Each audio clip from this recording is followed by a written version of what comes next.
Hey guys, Billy from Performance Unlimited here with another tip to help you love the way you look, feel, and live. I bet you've been like me and you're about to take a run.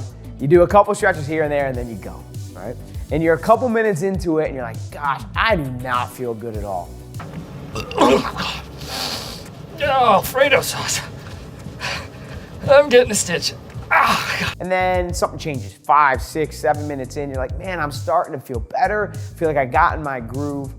Here's a small little tip of how you can avoid that little lag period to help you right when you start your runs, feel the best so you can get the most out of it. The concept is this idea of what we call priming the heart rate. I want you to imagine for a second that your body is a car and it has 3 different gas tanks and it pulls from specific gas tanks based on how hard you are working and the length of time that you're working there.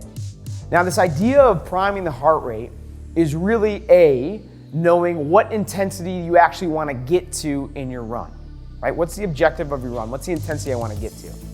And then you go through a process of working at a lower intensity and slowly building up in a warm-up or via warm-up to the intensity that you want to get to in your run. From there, you work down or let your body fully recover in the 2 to 3 minute rest period, and then you go right into your actual training run.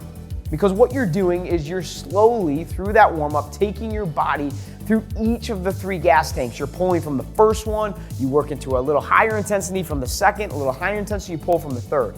And ultimately what you've done is you now taught the brain what it needs to do to get through or work through those 3 different gas tanks. So when the training run actually happens, it's easier for it to pull from the gas tank that it needs to.